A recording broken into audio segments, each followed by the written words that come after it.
우리 크리스천의 제가 지난번에 우리가 구원에 이르게 하는 세 가지 것에 대해서 말했는데요. 우리 크리스천들이 물론 우리가 구원은 믿음으로 했습니다. 그죠? 믿음으로 구원을 얻었습니다.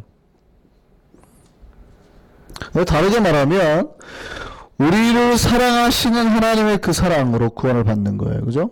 우리를 사랑하셔서 예수 그리스도를 보내주셨으니까. 근데 뭘로 구원을 받냐면 예수가 다시 오실 것에 대한 소망이에요. 근데 이 믿음은, 이 믿음, 사랑, 소망은 다 같이 섞여요. 하나님 우리를 사랑하시는 것에 대한 믿음이고 우리가 다시 오실 것에 대한 믿음이에요. 믿음은 제가 지난번에 말씀드렸죠. 믿음은 뭐라고요?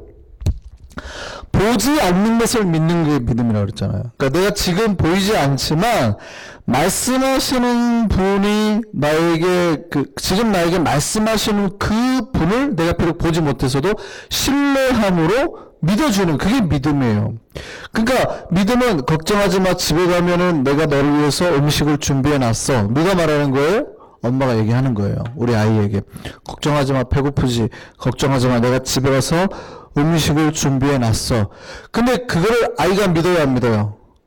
안 믿고 막 내가 어떻게 엄마를 믿어요? 이 세상에 믿을 사람 아무도 없는데? 이러는 거예요. 그게 불신이 되는 거예요. 그러나 내가 비록 그 믿음을 보지 않았지만 주께서 어머니께서 나를 위해 하신 그 말씀을 내가 믿는 거예요. 왜냐면 신뢰하니까. 나를 사랑하니까. 그리고 사랑하기 때문에 내가 신뢰하니까 그것이 나에게 뭘로 와요? 반드시 채워줄 거라는, 반드시 준비되어 있을 거라는 소망으로 다가오는 거예요. 그 믿음과 소망과 사랑이 같이 간다고요. 이해되세요? 그래서 이 세 가지가 우리를 구원에 이르게 하는 거예요. 소망이 없으면요, 믿음이 힘을 잃어요. 소망이 없으면. 왜냐하면 이런 거예요. 내가 믿어는 줬어요. 저 사람이 우리 집에 금송아지 있다? 근데 믿어는 줬어요. 근데 이제 불안이 생기는 거죠. 내가 믿어는 줬는데 진짜 저 집 갔는데 금송아지 없으면 어떡하지? 이런 불안감 같은 게 발생하잖아요. 이해되세요? 신자들이 하나님을 믿는데 분명히 하나님 말씀을 믿는데 근데 만약에 아니면 어떡하지? 이런 거에 대한 이제 불안이 오는 거예요. 그래서 소망이 없으면 믿음이 금방 힘을 잃어버려요. 그러니까 우리가 믿음이 약해지는 이유는 소망이 약해질 때, 뭔가 소망이 역사하게 될 것들이 내 앞에서 흐릿해질 때 믿음이 약해져요. 내가 지금 현재 예수를 열심히 믿는데 만약에 하나님이 나를 그날의 재림날 구원해주지 않으면 어떻게 되는 거지? 지금 이렇게 내가 열심히 믿지만 나중에 버림받는다면 어떻게 되지? 이런 거죠. 왜냐하면 아무리 현재 잘 믿어도 나중에 안 되면 안 되는 거 아니에요. 그래서 구원이 약해지면, 소망의 그 은혜가 약해지면 믿음이 약해지는 거예요. 그래서 믿음과 소망은 같이 가야 되는, 아주 같이. 이 두 가지가 같이, 왜냐하면 보이지 않는 것을 바라는 거니까. 우리의 구원이 이루어졌어요? 안 이루어졌어요? 구원이 이루어졌어요? 안 이루어졌어요? 그 성경에서 이루어졌다는 말은 이제 오늘 제가 뒤에서도 말할 텐데 완벽한 구원은 아직 안 이루어졌죠. 왜냐하면 누가 오셔야 되니까. 예수님이 오셔야 되니까. 제가 그래서 구원의 세 가지 시점에 대해서 말씀드렸죠. 예수님이 십자가에 달리신 과거에 이미 우리를 십자가에서 죽으심으로 구원하셨어요. 그죠? 구원하셨어요. 현재 우리는 그 구원을 이루어가고 있고, 그렇지만 주님께서 완벽하게 재림하셔야 그 구원이 이루어질 거란 말이죠. 그러면 진짜 궁극적인 구원은 이루어졌어요? 안 이루어졌어요? 안 이루어졌어요. 왜냐하면 주님이 안 오셨으니까 안 이루어졌어요. 그런데 우리가 구원 받았다라고 말을 하잖아요. 항상. 나 구원 안 받았어라고 말하진 않죠. 구원 받았다라고 말을 하잖아요. 그 이유가 뭐예요? 그 이유가 뭐예요? 우리가 아직 구원을 안 받았는데도 불구하고 구원 받았다라고 말하는 이유가 뭐예요?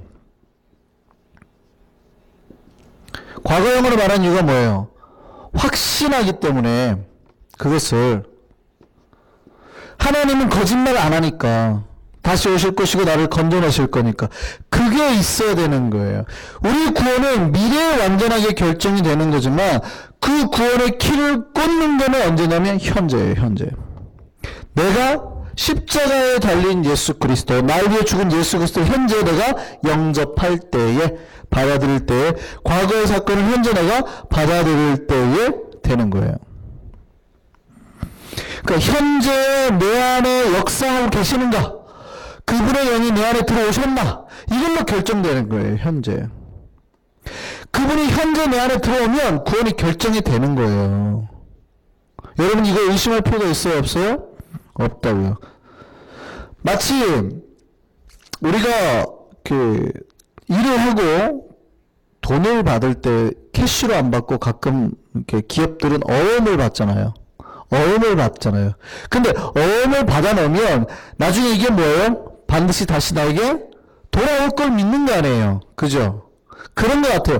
똑같은데 내가 아직 완벽한 구원의 완성을 보진 않았지만 받았다라고 말해. 난 돈 있어 라고 말하는 이유. 나 돈 있어 부자야. 받았다니까? 라고 말을 하잖아요. 그 이유가 뭐예요? 증거가 있기 때문에. 내 안에 뭐가 있으면? 성령이 있으면, 하나님의 영이 계시면 나는 구원 받을 거라고요. 자, 보세요. 로마서 8장 11절입니다. 그래서 바울이 이런 말을 합니다. 시작. 예수를 죽은 자 가운데서 살리신 이의 영이 너희 안에 거하시면 그리스도 예수를 죽은 자 가운데 살리신 이가 아버지께서 너희 안에 계시는 누구의 영으로? 그 성령을 말미암아서 우리를 살리신다고요. 그러니까 증거가 뭐예요? 성령. 현재 우리 안에 누가 있느냐? 그리스도 영이 있다면, 우리가 그 은혜로 살고 있다면 우리가 죽을 몸이 살게 된다고요. 이해되세요? 그러니까 여러분이 장래의 소망 때문에 불안해할 필요가 있어요? 없어요? 없어요. 중요한 건 현재 뭐가 있으면. 그리고 예수를 영접했다고 그러는 거는, 예수를 믿었다고 그러는 거는 내가 의지적으로 예수를 믿습니다 그 말이 아니에요. 내가 말했잖아요. 현재 성령의 임재 가운데, 하나님의 임재, 그리스도의 임재 가운데 거하는. 그래서 제가 이렇게 말하지만 이 현재 파트에서만은 수직적으로 제가 계속 얘기를 하잖아요. 그 영성이라고 그랬죠. 끊임없이 예수 그리스도의 영을 내가 초청하는 삶, 주님과 함께하는 삶, 주님의 임재 가운데 거하는 삶, 이게 현재예요. 그리스도의 영이 너희 안에. 그래서 믿는다고 하는 거는 내가 그냥 예수 믿습니다라고 말하는 게 아니라 끊임없이 예수 그리스도와 함께 사는 삶이에요. 주님의 임재 가운데 거하는 삶. 그래서 그리스도의 영이 너 안에 계시면 우리가 살아난다고요? 안 살아난다고요? 그래도 의심이 돼요. 그래도 의심이 돼요. 그래도 때로는 의심이 돼요. 그럼 이 말씀 한번 보세요. 누가 증거하나 보세요. 로마서 8장 16절입니다. 같이 읽습니다. 시작. 성령이 친히 우리 영과 더불어 우리가 하나님의 자녀인 걸 뭐 하신다고요? 증언하시는. 그러니까 우리 안에 거하시는 영이 바로 내가 하나님의 자녀임을 증거한다고요. 그러니까 마지막 날에 아니야, 쟤 죄 짓는 거 봐라. 사탄이 우리를 이제 정죄하는 거예요. 야, 쟤 죄 지은 거 봐라. 쟤 집사라고 해놓고, 쟤 믿는다고 해놓고, 쟤 죄 지은 거 봐라. 쟤 구원 못 받을걸? 근데 누가 증언한다고요? 아니, 얘는 누구라고요? 하나님의 자녀라고. 누가 증언하신다고요? 성령께서 증언하신다고요. 그래서 구원의 가장 중요한 시점이 현재라고 제가 그랬잖아요. 예전론도 마찬가지예요. 예전론이 나온 목적은, 예전론 하면 많이 시험 들어요. 그죠? 예전론만 나오면, 특히 제가, 고등학교 때 제 친구들이 예전론 때문에 툭툭툭 나가 떨어진 경우가 너무 많아요. 예전론만 공부하면 다 시험에 들어요. 왜 그런지 아세요? 그럼 내가 지금은 뭐 이렇게 교회 있지만, 그럼 결국 그럼 나중에 나는 안 믿을 수도 있다는 얘기네. 예정이 안 돼 있을 수도 있다는 얘기네. 이렇게 생각을 하는 거. 다 예정론을. 예정론은 그렇게 나온 목적이 아니에요. 우리가 구원받지 않을 수도 있다는 논쟁을 위해서 만든 게 아니라 반드시 구원받을 것이다가 예정론의 목적이에요. 보세요. 초대교회 때 예수를 위해서 목숨을 바치고 예수를 위해서 헌신하고 믿었어요. 초대교회 때 예수를 믿으면 죽는 거 아니에요. 그럼에도 불구하고 믿었더니 잘 돼야 되잖아요. 무슨 말인지 아시겠어요? 여러분이 다른 사람이 나에게 힘들어하는 수요일에 막 이렇게 비바람이 치고 하는데 그럼에도 불구하고 잘 돼야 되잖아요. 근데 시험에 들어요.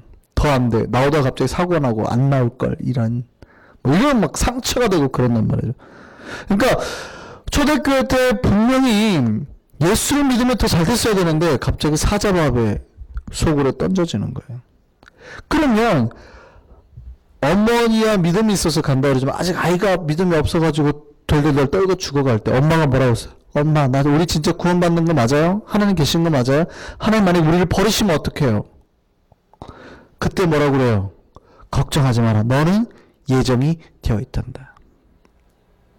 너는 이미 하나님의 구원의 예정이 되어 있단다. 이 상황 때문에 시험 들지 말아라. 걱정하지 말아라. 하나님이 반드시 너를 구원내신단다. 이러려고 예정론이 나온 거거든요. 근데 믿음 생활 잘하는 사람이, 기도 생활 잘하는 사람이 예정론 때문에 시험 들어요. 내가 이렇게 잘하다가 시험 들면 어떡하지? 정반대인 거예요. 정반대인 거.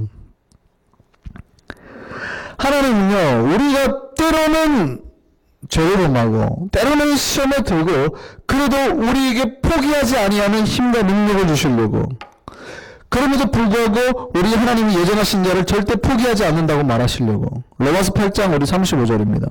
우리에게 고난이 있어요. 시작. 누가 우리를 그리스도의 사랑에서 끊으리요? 환난이나 공고나 박해나 기근이나 적시나 위험이나 칼이라. 하나님이 나를 사랑하시는데 이걸 끊을 존재가 있다는 게 없다는 거예요. 비록 우리가 사자만 앞에 있지만 절대 우리가 이런 것들이 하나님의 사랑을 끊을 수 없다는 거예요. 내가 과거에 지은 죄가 하나님 사랑에서 끊을 수 없다는 거예요. 로마서 8장 38절 39절입니다. 시작. 내가 확신하노니 사망이나 생명이나 천사들이나 권세자들, 지역 권세, 하늘의 권세자들 말하는 거예요. 현재인이나 장래인이나 능력, 그 영적인 능력, 어떤 권세자들, 높음이나 깊음에 다른 어떤 피조물이 가도, 천사라 할지라도, 우리는 우리 주 예수 그리스도 있는 하나님 사랑에서 끊을 수 있어요, 없어요? 없다고요.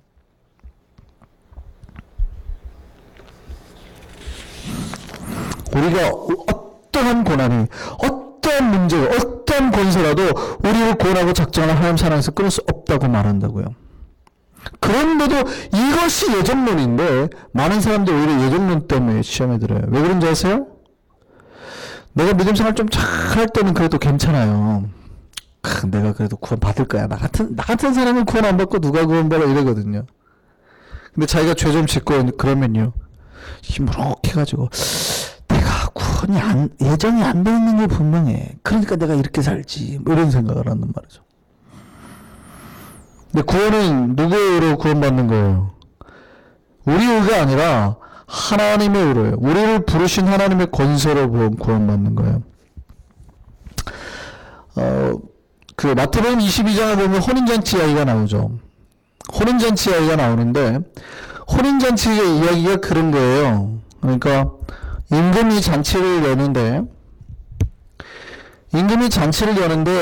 잔치에 처음에 초대를 하죠. 이 잔치에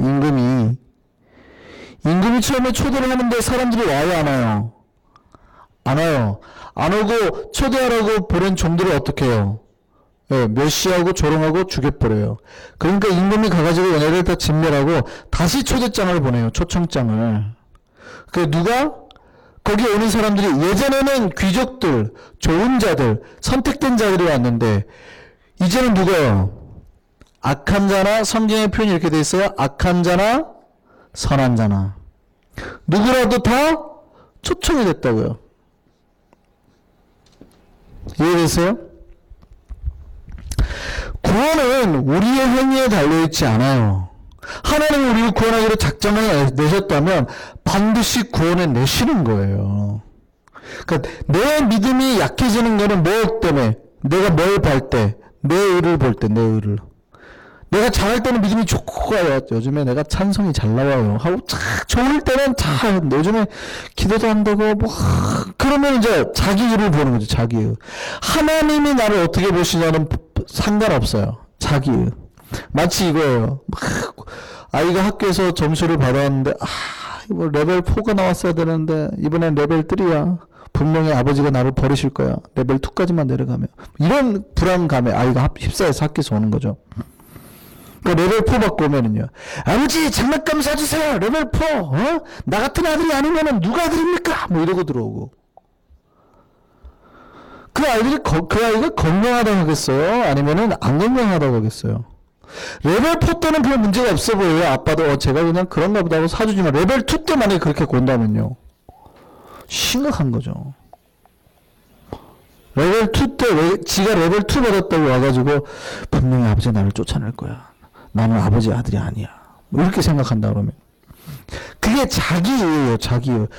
아버지의 권세와 능력으로 자기가 자녀가 됐는데 자기 힘으로 자녀가 됐다고 착각하는 거예요.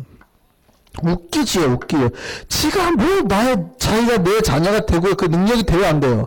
안 되는 거예요. 자기한테는 어떠한 능력도 없어요. 자기가 내 자식 되려고 애를 썼어요? 기도에서 나온 거예요? 한 번도 그런 적이 없어요. 오직 아버지의 사랑으로 나온 거예요. 인간들이 동일하거든요. 내가 선하든 악하든 구원에 대해서는 관계없어요. 내가 신자로서 살 때 선하든 악하든. 그러나 물론 신자는 선하게 살아야 됩니다. 그럼 여러분이 선하게 살려고 노력한다고 해서 진짜 선하게 살 수 있어요? 한 번도 죄 안 짓고? 그러지는 않는단 말이에요. 그럼에도 불구하고 우리는 무조건 선하게 살아야 돼요. 왜요? 아버지 자녀니까. 그러나 비록 우리가 가끔 시험에 든다고 하더라도 하나님 우리를 버리시지 않는다고요. 하나님이 우리를 구원하셨다면 반드시 구원하시는 거예요. 예를 들어서 앞에 제가 아까 어음을 받았다고 그랬잖아요. 우리가 어음을 받으면 우리가 믿음을 가지면 반드시 하나님이 우리에게 구원이라는 소망으로 갚아주시는 거예요. 왜요? 하나님은 한 번도 부도 내신 적이 없으니까. 하나님은 신실하시니까. 세상 사람들은 부도를 내는데 하나님 부도를 내요 안 내요? 안 내요.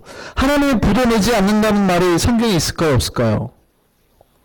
하나님은 절대 거짓말하지 않고 부도 내지 않는다. 성경에 있을까요 없을까요?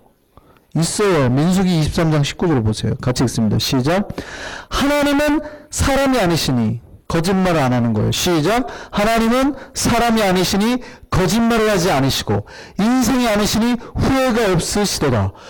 어찌 그 말씀하신 바를 행하지 않으시며 하신 말씀을 실현하지 않으시랴. 하나님이 한번 구원하겠다 하고 내 영이 너희 안에 있으면 내가 너희 죽을 몸도 건지시려 했잖아요.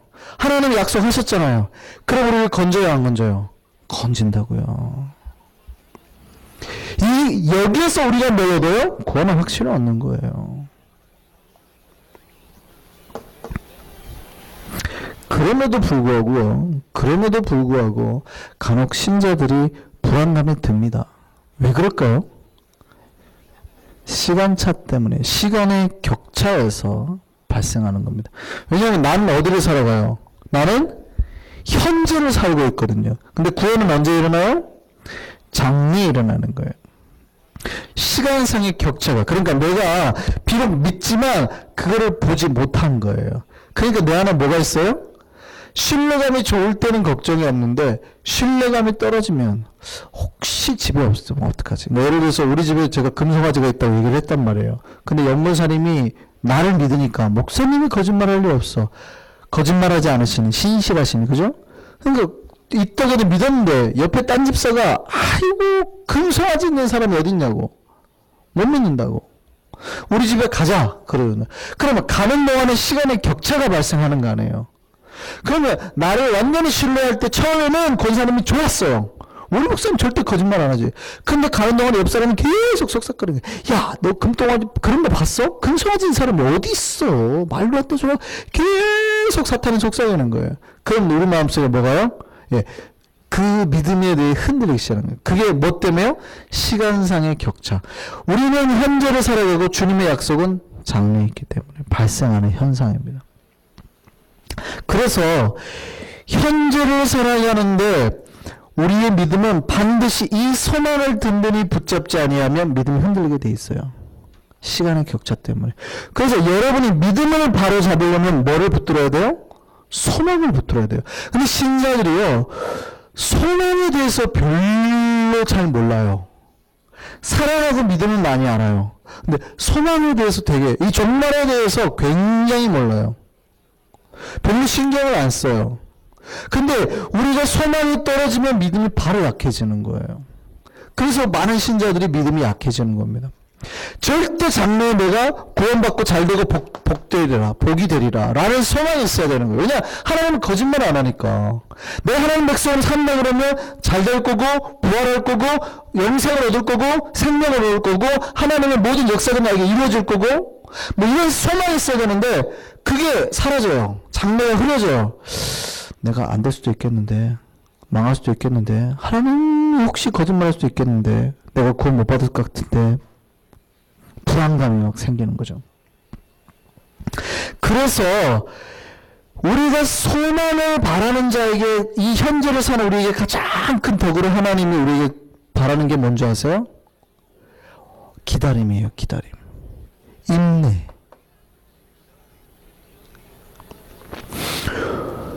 우리가 약속의 주님을 받을 때 소망을 붙들고 살아갈 때 흔들림이 사라지는 거예요.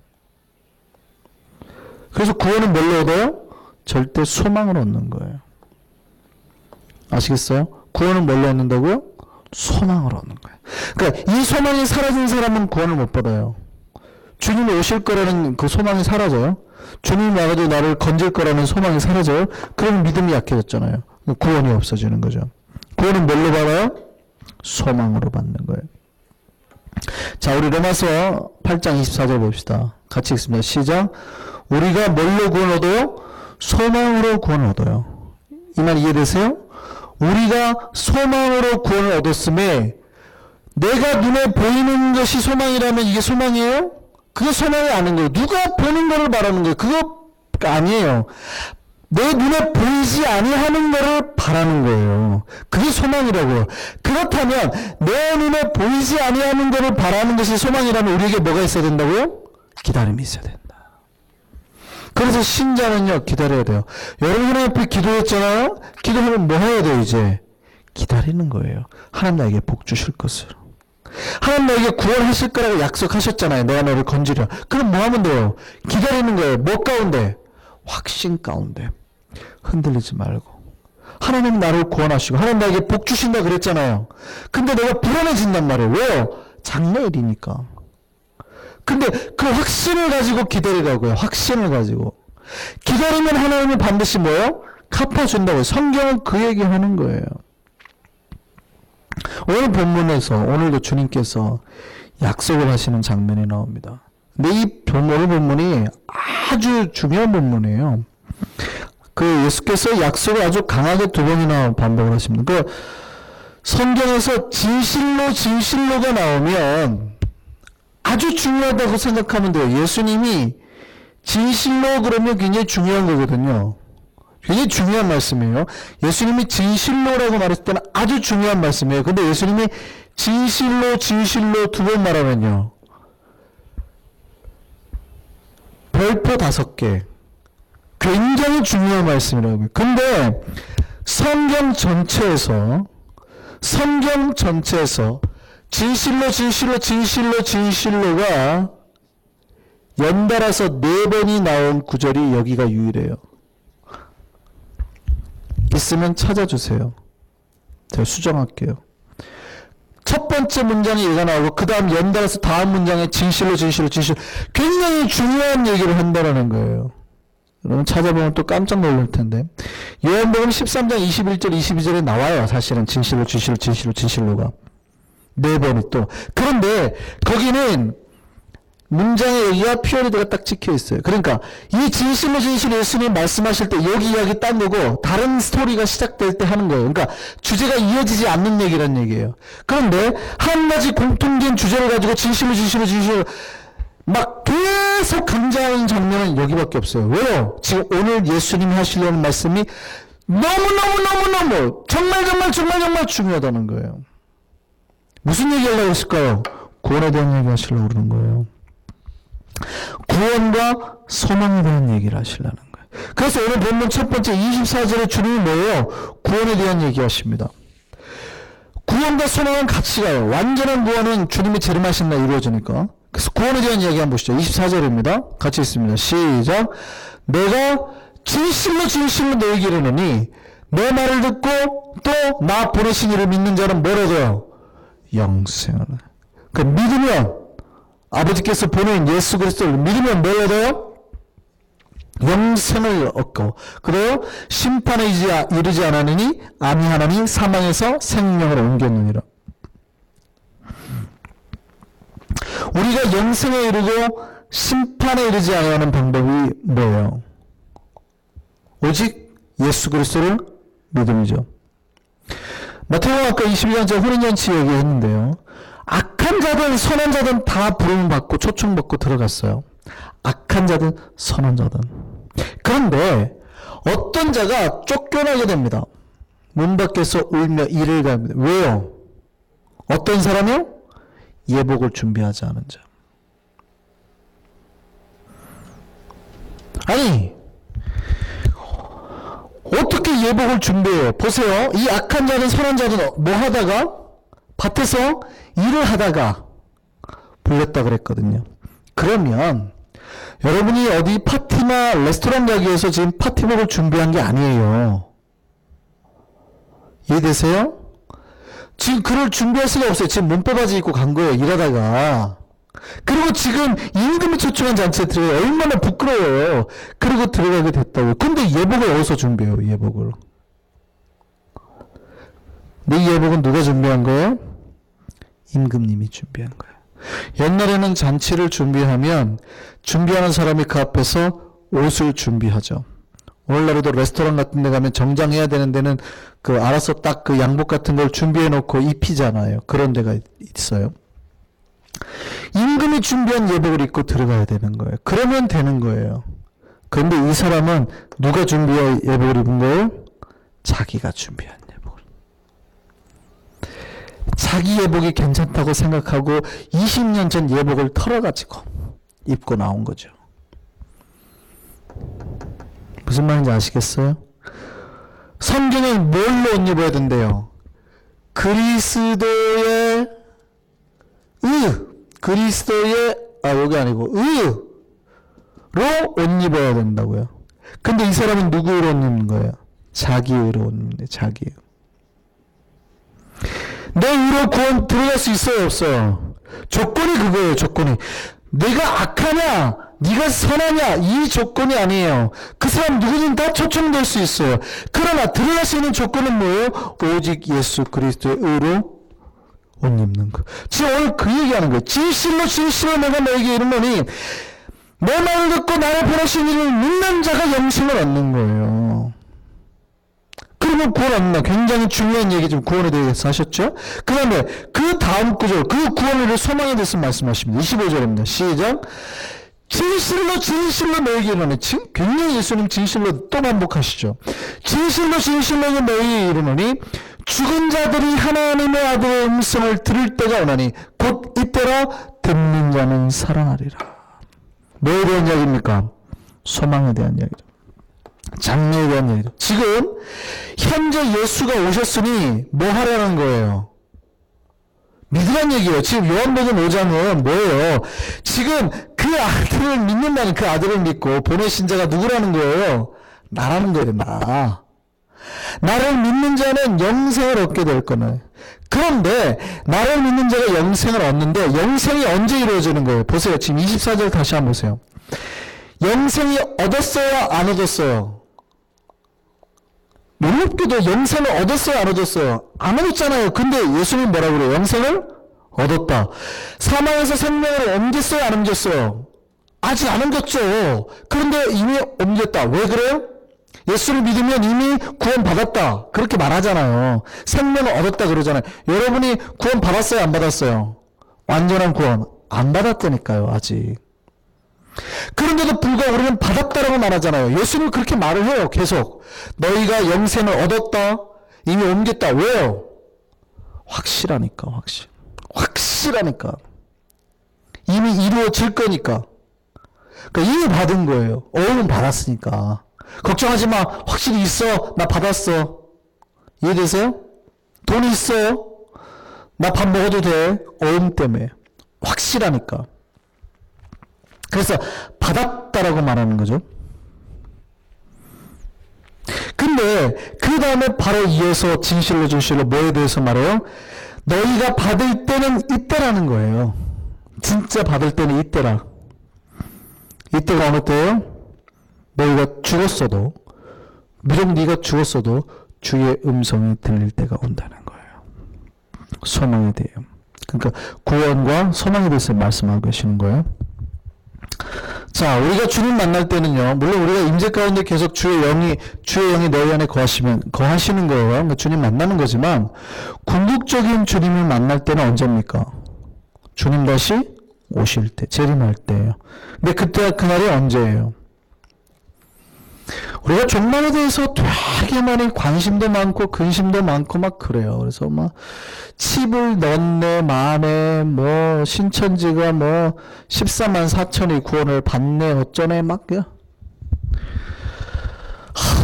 진짜 종말에 대해서 이만큼도 모르는 사람들, 종말에 대해서 좀 공부를 하셔야 돼요. 두려우세요? 종말이 언제 와요? 1000년 뒤에 와요? 종말이 10,000년 뒤에 와요?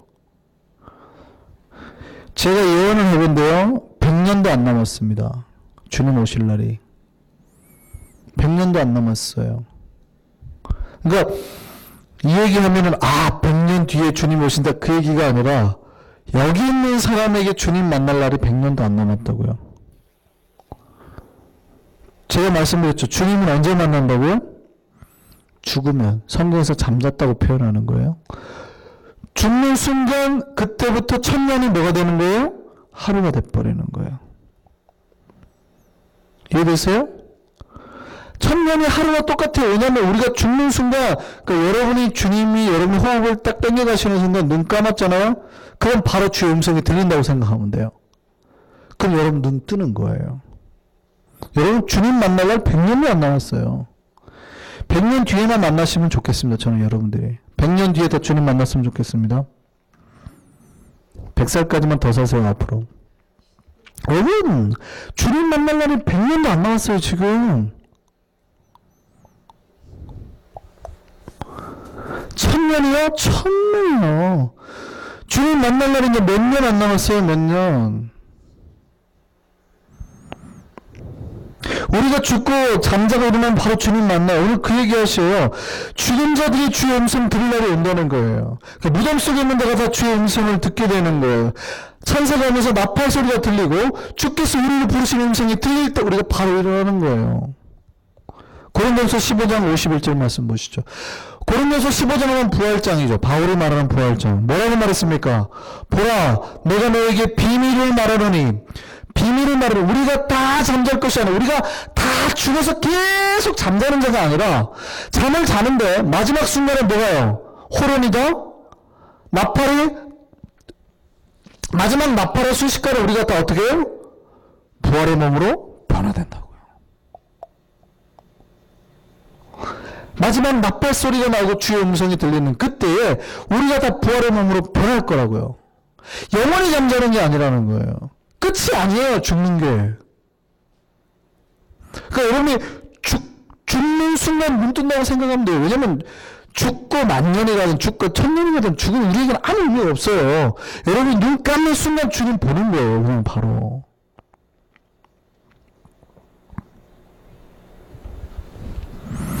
거기에 무슨 1000년이 있고 지상왕국이 있고 다 필요 없어요.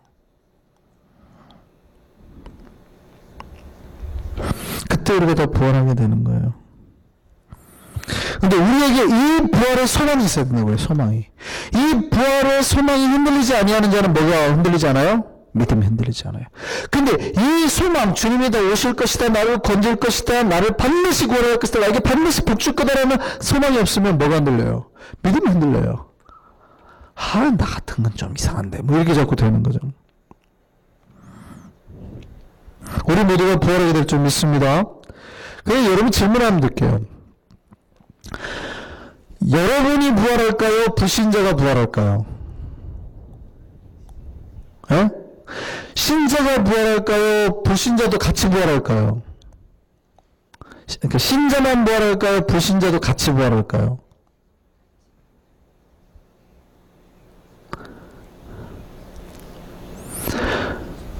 우리는 부활하는 게 맞아요. 그러면 불신자도 부활할까요, 안 할까요? 예수를 안 믿는데 부활할까요? 네, 지옥이라는 말보다는 좀 더 성경에 표현된 심판. 네. 물론 지옥이라는 말이 틀렸다는 표현은 아닙니다만 지옥이라는 말이 좀 굉장히 사실 좀 불교적인 느낌이 있어요. 지옥이. 좀 그래서 지옥보다는 심판이라는 개념을 좀 쓰시면 더 좋아요. 하나님은 심판이 있어요. 그러니까 우리는 지옥하면 뭘 생각하냐면 막 도깨비가 막 들고 막 불구덩이 쓰고 이런 생각하잖아요. 그냥 불교가 만드는 상상하거든요. 사실은 좀. 물론 뭐 소금에 불에 소금 치듯 하다라는 표현도 있지만 막 도깨비가 막 삼지창 들고 막 이런 거 우리는 항상 지옥하면 그런 생각한단 말이죠. 그 불교적인 거예요. 불교가 말하는 지옥도 악귀 뭐 이런 거거든요. 그래서 지옥 그러면 별로 저는 뉘앙스가 좋지 않아요. 심판. 자, 오늘 본문 다시 한번 보세요. 29절. 그날에 28절부터 볼까요? 놀라게 여기지 말라. 무덤 속에 있는 자가 다 그의 음성을 들을 때가 오나니 선한 일을 행한 자는 뭐요? 생명의 부활로, 악한 일을 행하는 자는 심판의 부활로. 다 똑같이 부활로 간다고요. 부활을 경험하게 된다고요. 근데 이제 오늘 말씀이 이제 헷갈리는 말씀이 하나 있어요. 분명히 믿음으로 구원을 얻어야 되는데 여기서는 뭘로 구원 얻는데요? 행함으로 구원 얻는데 부활을 지금 뭘로 받는데요? 내가 선한 일을 행하느냐 악한 일을 행하느냐 이렇게 말을 지금 나와버려요. 이게 그럼 뭐예요? 우리가 부활을 될 때는 착한 일 많이 하면 부활되고 착한 일 아니하면 부활 못 받고 그 얘기일까요? 아니에요. 주님 말씀에 순종하는 자가 선한 일을 할 수 있는 거예요. 그러니까 내가 주의 말씀에 순종할 때의 나의 결과는 선하고 내가 주의 말씀에 순종하지 않으면 내 인간으로부터 나오는 모든 행위는 악해요. 그러니까 행위 자체가 뭐 선한 게 전혀 없냐 그런 표현이 아니에요. 신학적인 말이에요. 그러니까 인간의 의는 악해요. 인간의 의로는 예수 그리스도 말씀에 순종해서 행하는 것이 참 선이라는 말이에요. 그래서 그 말씀에 순종해서 사는 자가 부활을 얻게 된다는 거예요. 똑같아요. 믿음의 발로예요. 똑같은 말이에요. 우리가 구원 받았나요? 안 받았나요? 우리가 자 시간상 역사상으로 구원 받았어요? 안 받았어요? 주님 아직 안 오시니까 아직 안 받았죠. 그럼에도 불구하고 성경은 끊임없이 우리가 구원을 받았다라고 말하죠. 왜 받았다라고 말해요? 확실하니까. 흔들리지 말라는 거예요. 이 소망은 절대 바뀌지 않아요. 왜냐하면 신실하신 하나님께서 어음 부도낼 일이 없다니까요. 하나님 거짓말 안 하시니까. 비록 미래형이지만 하나님은 과거형으로 말씀하시는 거예요. 과거형으로. 내가 주의 영이 너희 안에 거하면 이미 구원을 받았다고 말하는 거예요. 확실하니까. 이 구원에 은혜가 있기를 바랍니다. 그리고 이 소망에 은혜가 있기를 바랍니다. 여러분의 귀에 주의 음성이 들릴 날이 올 줄 믿습니다. 이때 어떤 사람은 안 깨어나려고 발버둥 칠 거예요. 왜냐하면 심판이 나르니까. 주의 음성이 들리는 게 공포예요. 막 안 됩니다. 나 발소리가 안 들려요. 나팔 안 들렸어. 이럴 거예요. 근데 우리는요. 주님, 이 은혜로운 소리가 드디어 내 귓가에 들리는군요. 주의 음성을 내가 듣나이다. 얼마나 듣고 싶었던 사랑하는 이의 말입니까? 주의 음성을 내가 듣습니다. 라고 부활하게 될 줄 믿습니다. 그 소망이 우리 안에 확실하게 자리하기를 바랍니다. 흔들리시면 안 돼요. 구원의 확실함이 소망 가운데 우리 안에서 온전히 믿음으로 자리하게 된 우리가 되기를 바랍니다. 주님께서 주의 음성 들릴 날 우리를 생명의 부활로 일으키실 줄 믿습니다. 기도하겠습니다.